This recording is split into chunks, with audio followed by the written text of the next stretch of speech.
談が公式サイトで取り上げられたことで、弓と風。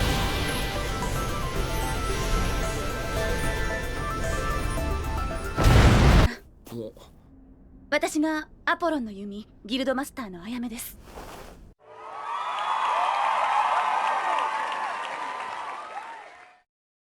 Cerita dilanjutkan dari episode 4 di mana Fairy-kun memberikan Earth sebuah hadiah, di mana Earth diperbolehkan bertarung dengannya satu kali.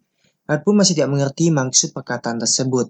Fairy-kun menjelaskan bahwa kau tidak memiliki peri dan juga mengikuti event kali ini. Maka dari itu, dia tidak bisa memberikan Earth hadiah begitu saja. Terlepas dari kalah menangnya, melalui pertarungan itulah dia ingin memberikannya hadiah. Sebagai hadiahnya, dia akan memberikan sebagian kekuatannya. Tentu saja kalau Art menang, dia akan memberikannya kekuatan yang lebih dahsyat lagi. Art pun mengiyakannya dan seketika tata penggoda perinya perlahan menghilang. Lalu di sini diperlihatkan para developer yang berkata bahwa event sudah mencapai puncaknya. Lanjut lagi ke Art yang sedang berpikir bagaimana caranya agar dia bisa menang. Karena kemungkinan untuk dia menang tidaklah besar. Fairy Queen merupakan pengguna sihir yang sangat kuat, terutama yang dilancarkan pada Great, dan high explosion-nya sangatlah berbahaya. Kelebihan dari dirinya sendiri, yaitu dia pernah melihat Fairy Queen bertarung satu kali. Lalu kemungkinan juga Fairy Queen belum pernah bertarung melawan pengguna panah. Tidak terbayang sebelumnya mengambil skill yang dianggap tak berguna, justru berguna di saat seperti ini. Tapi kalau pertarungannya menjadi lama, maka kelebihannya itu juga akan hilang. Dengan kata lain, dia hanya bisa bertarung dengan cara licik dan tidak bertarung secara terang-terangan. Akhirnya, Art pun sudah siap buat melawan Fairy Queen. Mereka pun memulai pertarungannya. Art pun langsung menjaga jarak dan memakai skill sliding charge-nya. Dia harus melihat kondisi dengan menggunakan 70% kekuatan dulu. Panah yang Art lontarkan pun berhasil dihadang dengan Wind Cutter Fairy Queen. Art berkata bahwa dengan kekuatan sebegitu saja sudah bisa mengalahkan Wind Cutter, apalagi dengan kekuatan penuhnya. Tiba-tiba, Fairy Queen mengeluarkan Fire Lance-nya ke arah Art. Tapi di sini, Art mampu menghindari semua serangannya dan malah mengcounter Fire Lance dengan panahnya hingga mengenai tubuh Fairy Queen. Penonton pun mulai terkejut melihat serangan tersebut. Fairy Queen sudah mulai berpikir bahwa kalau dari jarak ini maka akan jadi kerugian baginya. Karena itu ia melakukan Wind Boost buat mendekati Earth. Ternyata Earth sudah terlebih dahulu mengetahui hal itu.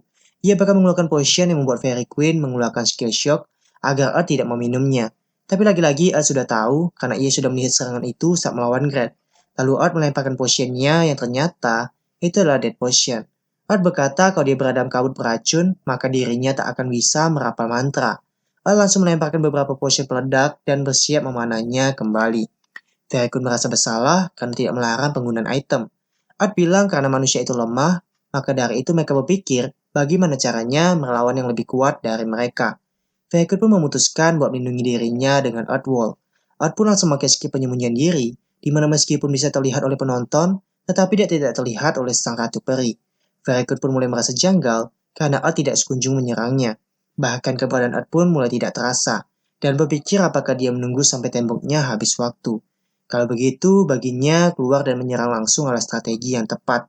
Pada saat ia keluar, ternyata Art tidak ada di sana. Tiba-tiba saja dari belakang, Art melemparkan cambuknya, di mana Art menyegel pergerakan Fairy Queen, lalu memakai sliding charge hingga terjatuh. Dan ia memakai Gating Arrow-nya ke arah Fairy Queen. Setelah itu dia lanjut memakai skill Mirror Arrow dan Twin Fang Arrow. Terakhir ia terbang menggunakan skill Fly dan langsung menggunakan Arrow Twister, serta ditutup dengan skill tendangan Wind Booster-nya. Akhirnya, Fairy Queen pun berhasil dikalahkan Art. Art pun berkata bahwa ia tidak sengaja melakukan itu di depan orang sebanyak ini, dan berniat buat kabur dari sana. Tiba-tiba, Fairy Queen muncul kembali di hadapannya dengan aura yang sangat menakutkan. Lalu ia berkata bahwa dirinya sudah kalah telak, dan sadar bahwa ia telah sombong, dan mau melanjutkan ke pemberian hadiah. Ia meminta Art buat mengeluarkan kristal perjanjian peri yang sudah hancur dan cincin Raja Peri yang berpedestal. Art pun bingung tentang cincin Raja Peri. Ternyata cincin itu adalah cincin yang ia temukan di dungeon. Art pun memberikan kedua benda itu kepadanya. Faker pun melihat bahwa kristalnya sudah memiliki 5 cahaya. Lalu ia meminta para cahaya buat datang. Tiba-tiba kristal itu sudah menjadi 6 cahaya dan darinya sendiri juga 1 cahaya. Lalu penyelesaian akhirnya ada sebuah cincin yang dimana cincin itu akan menjadi hadiah buat Art. Pada saat Fairy Queen ingin memasukkan cincin itu ke jari Art, Art malah menolaknya. Fairy Queen pun tetap tidak menyerah dan terus ingin memasukkan cincin itu. Lalu Fairy Queen mengeluarkan Fire Arm yang membuatnya berhasil memasukkan cincin itu ke tangan Art. Art pun mengatakannya dengan licik, tapi ia malah berkata bahwa dalam pertandingan tidak ada yang licik.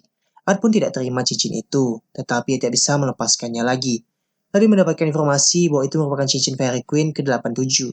Itu adalah cincin yang diberkati kekuatan dari 6 elemen dan hanya ada satu di dunia. Fairy Queen pun berkata bahwa kalau begitu dia akan pulang ke negaranya dan mengucapkan sampai jumpa lagi pada semua orang yang ada di sana. Begitulah event besar pertama One More Free Life Online, dan dengan para peri berakhir.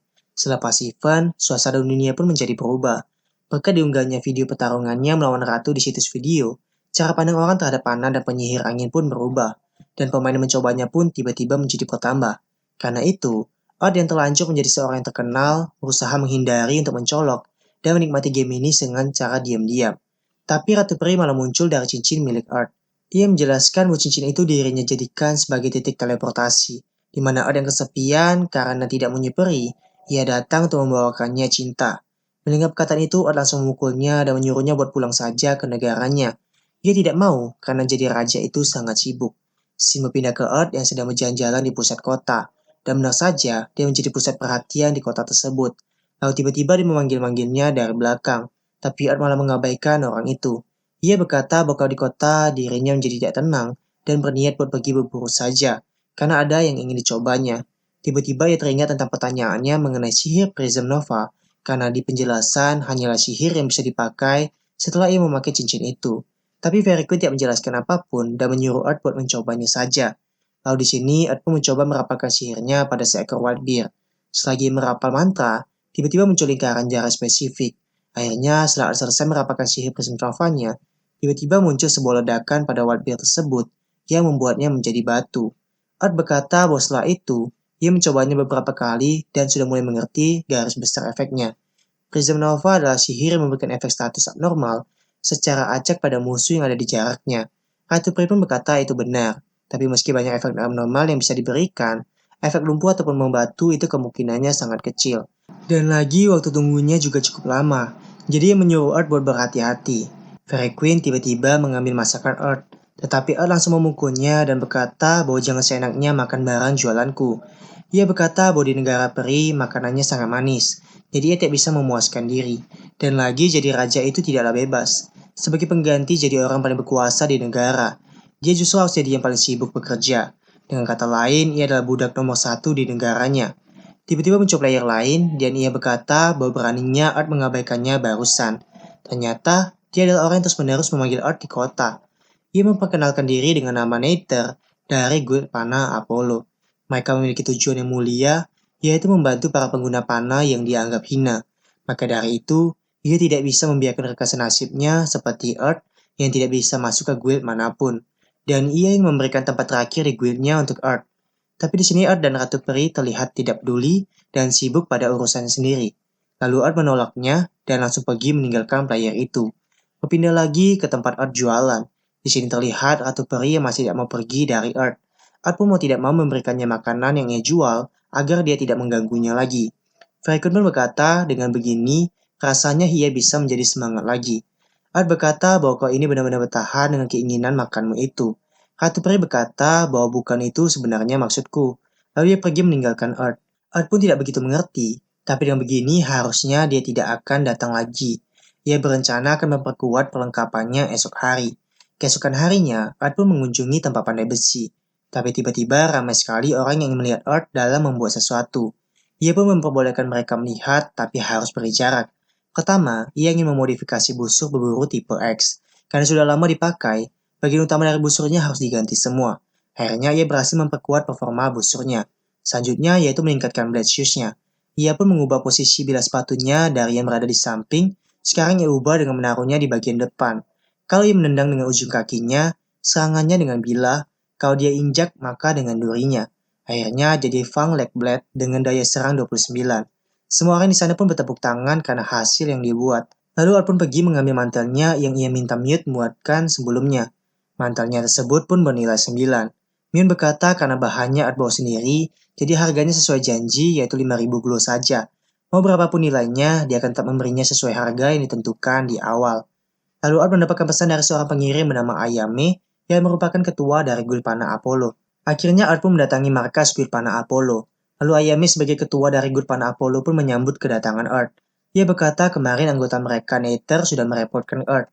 Selepas pertarungan Earth dengan Fairy Queen, tidak ada yang tidak mengenal dirinya di One More ini. Jika mereka bisa mengundangnya yang seperti itu, guild mereka yang spesialis pengguna panah ini akan menjadi lebih besar. Seperti itulah pemikiran yang dimiliki Nether. Earth berkata bahwa itu tidak apa-apa. Lagi pula dia tidak begitu memikirkannya. Ayame berkata bukan hanya itu saja. Sepengetahuan mereka, Nether ini tak menggunakan nama Earth seenaknya dan merekrut anggota untuk guildnya. Mereka pun minta maaf sebagai pengganti Nether. Earth pun menerima permohonan maaf mereka, termasuk tentang hal tadi. Ayame pun berterima kasih dan berkata bahwa agar kejadian ini tidak terulang kembali, ia sudah memberikannya penalti.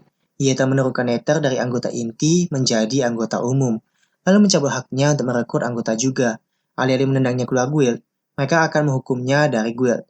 Karena itu ada tanggung jawabnya sebagai ketua. Art berkata itu cukup. Menurutnya dia sudah mengambil keputusan yang tepat. Lalu Ayame bilang ada satu lagi. Ia berkata bahwa pertarungan dengan Fairy Queen sangatlah luar biasa. Bahkan dia berkata bahwa Art adalah harapan bagi mereka para pengguna panah. Mulai sekarang pun semoga Art terus melakukan kehebatan lainnya.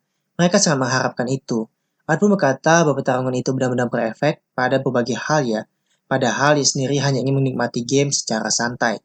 Di akhir, developer pun diperlihatkan lagi, di mana mereka berkata bahwa selain mengalahkan EA, dia juga memberikan efek besar bagi pemain lain. Dia adalah pemain yang harus kita perhatikan.